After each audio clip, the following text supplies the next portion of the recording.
मन के सवाल में आप सभी के मनों का स्वागत है। आज उन भक्तों के मन का स्वागत है जो भक्ति करते समय बहुत द्वंद्वग्रस्त हो जाते हैं।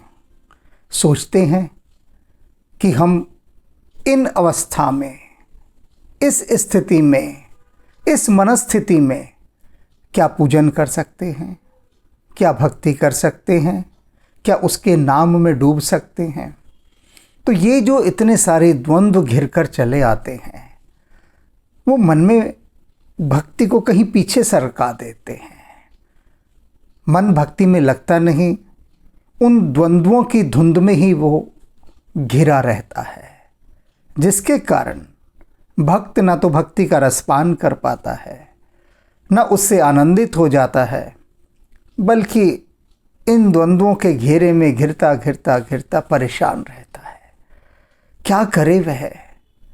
तो मार्ग खोजता है, मार्ग पूछता है, उपाय पूछता है कि किसी प्रकार से अपने इस मन को किसी प्रकार से समझा सके, टिका सके। तो ऐसा ही एक द्वंद्वग्रस्त मन, भक्त का मन, अपने मन के सवाल को रख रहा है। पहले हम इस सवाल के भीतर उतरेंगे। सवाल गहरा है। अनेक भक्तों के मन में ये सवाल उठता रहता है, तो इस सवाल के कांटे को निकालना है। पहले ये जो कांटा गड़ा है, इसकी गड़न को, इसके दर्द को, इसकी तकलीफ को इसके स्वर में ही सुनते हैं। राम राम गुरुदेव, आपके चरणों में कोटि कोटि प्रणाम गुरुदेव। गुरुदेव, मैं अनीता शारदा ऑस्ट्रेलिया से बोल रही हूँ। आपके चरणों में कोटि कोटि नमन गुरुदेव। आपके आशीर्वाद से आज मैं यहाँ पे हूँ। गुरुदेव, मेरे मन का सवाल है। मेरे मन में बहुत, मेरे अंदर छल कपट भी है, काम क्रोध भी है। मैं एग भी खा लेती हूँ। तो मैं जानना चाहती हूँ, मेरा दिल करता है मैं हनुमान चालीसा और बजरंग बाण नाचते गाते करूँ। यहाँ मंदिर तो नहीं है, बट मेरा दिल करता है ऐसे मंदिर में बैठ के वो ध्यान लगा के वो सब करके, वो मेरा दिल करता है जैसे हम किसी प्यारे के प्यार में रहते हैं ना। मतलब मैं ऐसे भक्ति नहीं मानना चाहती, बस प्यार है तुमसे, बस इसलिए गा रही हूँ। बाकी तुम जानो बाबा। तो क्या मैं ये सब कर सकती हूँ इतनी विकृतियाँ होके भी? आप मेरा मार्गदर्शन करें। जय श्री राम। प्रिय अनीता, तुम्हारे सवालों को मैं एक एक करके उठा रहा हूँ। उसके बहुत से भाग हैं तुम्हारे सवालों के। सबसे पहले तुमने कहा है, आपके आशीर्वाद से आज मैं यहाँ हूँ। तुम बहुत लंबे समय से ऑस्ट्रेलिया जाना चाहती थी। निरंतर मुझसे कहती थी कि आप हनुमान जी से कह दीजिए कि मेरी ऑस्ट्रेलिया की बात बना दें। अनेक बार तुमने ये विनती की और हर बार हमने यही कहा कि हनुमान जी से हम ये बातें नहीं कहते हैं, तुम स्वयं कहो, कह दो। क्या हर्ज है कहने में? तुम्हारे भीतर इतनी ज़्यादा ऑस्ट्रेलिया जाने की अगर अभीप्सा है तो कह दो हनुमान जी से। और ये भी कह देना कि हमने कहा था ईशान महेश से, उन्होंने मना कर दिया कि मैं नहीं कहूँगा। ये साथ में बोल देना। अब आगे तुम जानो, हनुमान जी जाने। और हमारे बिहाफ पर जब उसने उनसे कहा हनुमान जी से, तो ये उनकी मौज है, उनकी दरिया दिली है, उनकी अनुकंपा है कि उन्होंने तुम्हारी बात बना दी और तुम ऑस्ट्रेलिया सब परिवार चली गई। इसमें मेरा कोई भी, किसी भी प्रकार का, कहीं से भी कोई योगदान नहीं है। तुम्हारा भाव था और उधर हनुमान जी थी। मैंने तो सीधा कह दिया था कि तुम जानो और हनुमान जी जाने, मैं ये नहीं कहूँगा। तो मेरा आशीर्वाद नहीं है, आशीर्वाद हनुमान जी का है। मैं तो तटस्थ था। तो पहले ये बात तुम समझ लो अपने। वहाँ तुम हो अपने भाव के कारण, अपनी भक्ति के कारण, मेरे आशीर्वाद के कारण नहीं। दूसरा तुमने कहा कि हनुमान चालीसा मैं कैसे पढ़ूं, क्योंकि मेरे में छल कपट भी है, काम भी है, क्रोध भी है। किस में नहीं है? जो बड़े बड़े भक्त हैं, संत कहलाते हैं, योगी कहलाते हैं, महायोगी कहलाते हैं, क्या उनमें नहीं है क्या? ये जो काम क्रोध छल कपट सभी में है। तो तुम अपने को इतना अपराध बोध से मत घिराओ कि मुझ में ये सब है तो मैं इनके रहते किस प्रकार से हनुमान चालीसा पढ़ूं। इतना अंतर अवश्य होता है कि किसी में ये छल कपट काम क्रोध कण मात्र के लिए होता है, कण मात्र के लिए, और वो रहेगा कण मात्र का। और किसी में पहाड़ जैसा होता है। तो जहाँ ये छल कपट काम क्रोध ये पहाड़ के समान है, विंध्याचल के समान, जो उठते ही रहते हैं, बढ़ते ही रहते हैं, इतने पर्वताकार काम क्रोध लोभ मोह घृणा द्वेष ये सब जो हैं, उनके लिए तो बात विचारणीय है। वे लोग तो कभी नहीं कहते हमारे अंदर काम है, क्रोध है, लोभ है, मोह है, छल है, कपट है। जिनके भीतर पहाड़ों के ढेर लगे हैं, बड़े बड़े पर्वत श्रृंखलाएं हैं इनकी, इन मनोविकारों की, वे तो कभी कहते ही नहीं। और तुम्हारे भीतर कहीं कोई बूंद बराबर ये होगा। और भक्त यही चाहता है कि जो बूंद बराबर है यह भी ना रहे, लेकिन वह रहेगा। उसके रहने की अनिवार्यता है, क्योंकि यह त्रिगुणात्मक सृष्टि है। तीनों गुण सक्रिय रहते हैं, सत्य रज तम। अंतर केवल इतना होता है, जो संत स्वभाव का होता है, साधु स्वभाव का होता है, सज्जन पुरुष होते हैं, ऐसे व्यक्तियों में सात्विक गुण सबसे अधिक होता है, राजसिक कम होगा और तामसिक न के बराबर होगा, न के बराबर वो रहेगा। उससे कोई परेशान होने की ज़रूरत नहीं है, वो रहेगा बिल्कुल थोड़ा सा। लेकिन जिनके भीतर पर्वताकार बड़े बड़े ढेर लगे हैं छल कपट के, उनके भीतर ये तमस का गुण सर्वाधिक होता है, फिर रजस का होता है, और फिर सात्विक तत्व वो कण मात्र के लिए होता है। तो केवल प्रतिशत बदल जाता है, परसेंटेज बदल जाती है, गुण सभी में सभी होते हैं। तो इस बात को लेकर तुम अपराध बोध आत्मग्लानि से मत घिरो कि तुम्हारे अंदर छल कपट काम क्रोध ये सब है, तो तुम हनुमान जी का नाम किस प्रकार से लोगी। अरे भाई, तभी तो लेना है, क्योंकि हनुमान जी जगाए रखते हैं, उनका काम ही जगाए रखने का है, निरंतर जगाए रखते हैं। अब तुम हनुमान जी को पुकारती रहोगी तो ये रहसा काम क्रोध ये भी तुम्हें सताएगा नहीं, रहेगा पर सताएगा नहीं। तो इसका भी तुम्हारे को उत्तर मिल गया। अब तुम्हारी अगली बात, तुमने कहा है कि तुम अंडा भी खा लेती हो, तो भीतर ये एक आत्मग्लानि का भाव कि मैं तो अंडा खाती हूँ, तो ऐसे में हनुमान चालीसा का जाप कैसे करूँ। तुम तथाकथित पंडित पुजारियों से जाके पूछो कि पंडित जी मैं अंडा खा लेती हूँ, तो क्या मैं हनुमान चालीसा का जाप कर सकती हूँ? तो वो देखो तुम पर कुपित होंगे, कहेंगे राम राम राम राम राम। अंडा खा के तुम हनुमान चालीसा का जाप करोगी, घोर नरक में जाओगी, घोर नरक में। तो वो तो तुम्हें नरक भेज देंगे। लेकिन तुम मुझसे पूछ रही हो तो मैं तुम्हें यही कहूँगा कि तुम्हें कोई फर्क नहीं पड़ेगा।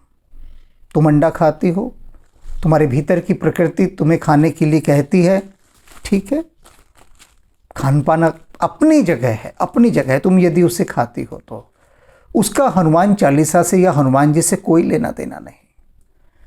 हनुमान जी जिन अपने वानरों के साथ रहते थे, अन्य वानरों के साथ और अन्य सहयोगियों के साथ, अधिकांश लोग मांसाहारी थे, हनुमान जी नहीं थे।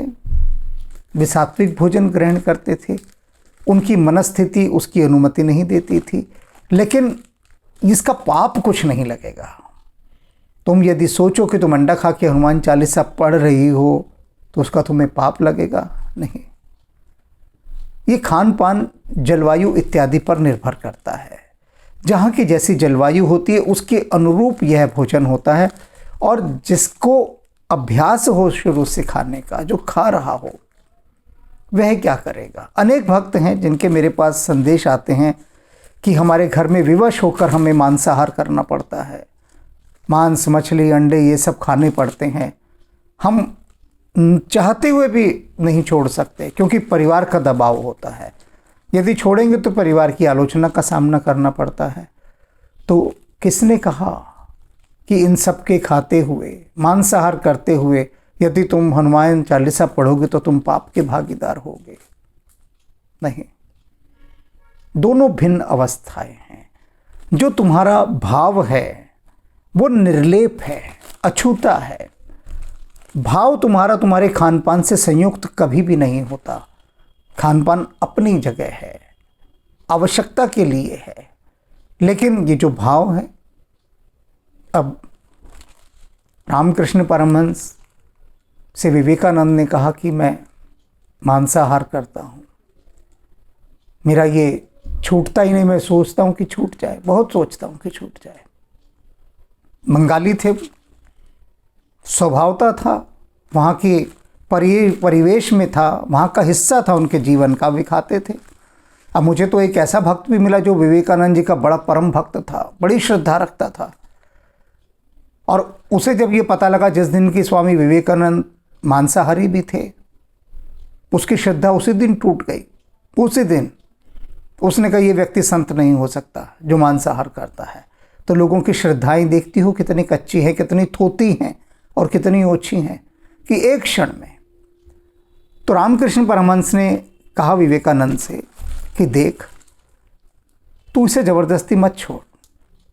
यदि तू ज़बरदस्ती छोड़ेगा ये मांसाहार करना तो पता है क्या होगा, मन में तेरे मांसाहार की इच्छा तो रहेगी रहेगी, प्रबल रहेगी, लेकिन कर्म से तूने छोड़ दिया। जब तक मनसा वाचा कर्मणा न छूटे तब तक मत छोड़, खाता रहे। और एक दिन ऐसा आएगा कि तेरे भीतर की स्थिति ऐसी होगी कि तुझसे ही खाया ही नहीं जाएगा। और वही हुआ। एक समय बाद भीतर से ही विवेकानंद के नहीं उठता था कि मुझे खाना है।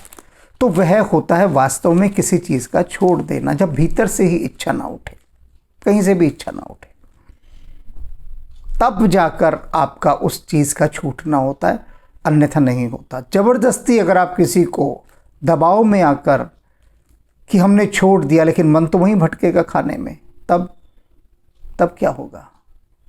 तो इसलिए इस बात को लेकर यदि तुम द्विधाग्रस्त रहोगी, आत्मग्लानि से भरी रहोगी, तो क्योंकि खाती तो फिर भी रहोगी, और उधर तुम हनुमान चालीसा भी नहीं ढंग से कर पाओगी। हनुमान चालीसा तो एक प्रतीक है। अन्य भक्त भी ये जान लें कि वे कोई भी अपनी पूजा, उपासना इत्यादि ढंग से नहीं कर पाएंगे, बिल्कुल भी ढंग से, यदि इन छोटी छोटी बातों में उलझे रहें तो। स्वयं स्वामी विवेकानंद कहते थे कि हम भारतीयों का सारा धर्म रसोई में घुस गया है। क्या खाना है, क्या नहीं खाना है, किस तरह से बनाना है, बस रसोई के अतिरिक्त उनको कोई धर्म दिखाई नहीं देता। तो इस रसोई, इस खान पान से बाहर निकलो और भाव के जगत को गहराओ, भाव में डूबो, इन सब चीज़ों को भूलकर भाव में डूबो। अब तुमने कहा है कि तुम्हारा मन करता है कि नाचते गाते हुए हनुमान चालीसा का तुम पाठ करो। अब इसमें तुम्हारे को संदेह क्यों हुआ? ये तो बड़ी सुंदर बात है। अगर भीतर से नाच उठ रहा है हनुमान चालीसा को गाते हुए, ये तो बड़ी अद्भुत बात है। अभी मेरी अर्धांगिनी ने रामबाण आध्यात्मिक उपन्यास के लिए एक पेंटिंग बनाई, तो उसमें नृत्य करते हुए हनुमान जी बनाए हैं। देखो इसमें हनुमान जी किस प्रकार से नृत्य की मुद्रा में हैं। तो उनकी इस पेंटिंग पर इस आध्यात्मिक उपन्यास रामबाण का बुक कवर डिज़ाइन किया गया, डांसिंग हनुमान, नृत्य करते हुए हनुमान। और हनुमान जी तो राम का नाम लेते हुए झूम झूम कर नाचते थे। तुम यदि हनुमान चालीसा पढ़ते हुए नाचोगे तो हनुमान जी को बहुत अच्छा लगेगा, बहुत अच्छा। क्यों अच्छा लगेगा? क्योंकि वो देखेंगे सारी दुनिया हनुमान चालीसा बस बैठ कर ही गा रही है। जय हनुमान ज्ञान गुण सागर जय कपीसति हूँ लोग कुछ आकर रेल बुलेट ट्रेन बना देते हैं और जब हनुमान जी को दिखेगा कि अरे वाह, ये जो हनुमान चालीसा है उसका गायन ये नृत्य के साथ कर रही है, तब तो वे निश्चित रूप से तुम्हें देखेंगे, क्योंकि नाचता हुआ व्यक्तित्व परमात्मा को बड़ा प्यारा होता है। सारी फसलें नाच रही हैं, सारे वृक्ष नाच रहे हैं, सारे फूल नाच रहे हैं। ये तुम्हारे पीछे जो इतनी पक्षियों की इतनी सुमधुर ध्वनि आ रही थी, कलकल ध्वनि जैसे कि लहरें जा रही हों, ये नाच है। सारी प्रकृति नाच रही है, सारी प्रकृति। सूरज के चारों तरफ ये सारे सैयारे नाच रहे हैं, ग्रह उपग्रह सब नाच रहे हैं। नाच ही तो चल रहा है इस अखिल ब्रह्मांड के अंदर, और नाच के अतिरिक्त है क्या? और तुम उसी नाच को रोक देना चाहती हो। नाचते हुए हनुमान चालीसा गाओ। अब तुम्हारी दुविधा है कि मंदिर तो वहाँ है नहीं, ऑस्ट्रेलिया में जहाँ तुम रहती हो वहाँ मंदिर नहीं है। अब मंदिर नहीं है, तुम कहाँ नाचो? तो तुम्हारे पीछे जो दिखाई दे रहा है तुम्हारे वीडियो में, वो क्या है? वो भी तो मंदिर है। तुम कहोगी कि वो चर्च है, नहीं, वो चर्च नहीं है, मंदिर है। चर्च भी तो मंदिर है ना। जिस देश में रहती हो उस देश के नियम, उस देश के देवी देवता और उस देश के रीति रिवाज, उनका पूरा सम्मान करो, पूरा आदर करो। जिस देश में रह रही हो उस देश के जो जो भगवान हैं उनका पूरे हृदय से सम्मान करो, आदर करो, क्योंकि वहाँ तो वे ही सहायक होंगे ना। और वहाँ यदि हनुमान जी भी सहायक होंगे तो उनके माध्यम से सहायक होंगे। सब साईं होए सहाय, सारे देवता सहायक होंगे। और ये भेद बुद्धि हटा दो कि यहाँ मंदिर नहीं है। मंदिर तो पूरे संसार में मंदिर हैं, पूरा ब्रह्मांड उसी का तो मंदिर है। और है किसका? ये चर्च, ये जीसस, ये मंदिर ही तो है। कितने प्यारे हैं जीसस, नाचो उनके आगे। अपनी भावांजलि को जीसस पर अर्पित करो और हनुमान चालीसा गाओ, नाचते हुए गाओ। और उसके बाद देखो कि जो ऑस्ट्रेलिया की भूमि है वो तुम्हारे लिए सहायक सिद्ध होगी, पूरी तरह से सहायक सिद्ध होगी। और तुम इन सारे भावों को जो तुम्हें परेशान कर रहे हैं, अपराध बोध के, आत्मग्लानि के, इन सारे भावों को एक तरफ रख दो, हटा दो। इनकी कोई आवश्यकता नहीं। जीवन को हमेशा उच्च तल पर जियो। ये छोटी छोटी जो समस्याएं हैं जो भक्ति के मार्ग में आती हैं, इनको कहीं पर भी स्थान मत दो, इनको कंसीडर मत करो, क्योंकि यही तो बाधाएं हैं। ये स्पीड ब्रेकर हैं। अगर सड़क पर तुम्हारे स्पीड ब्रेकर बहुत सारे हों तो वाहन गति से नहीं चल सकता, दुर्घटनाग्रस्त भी हो जाएगा, धीमे धीमे चलना पड़ेगा। तो इन स्पीड ब्रेकर्स को हटा दो और अपने भक्ति के मार्ग को रनवे बनाओ। उस रनवे से ही उड़ान होगी और फिर देखो तुम्हारा जीवन प्रसन्नता से भर जाएगा, आनंद से भर जाएगा, भक्ति से भर जाएगा।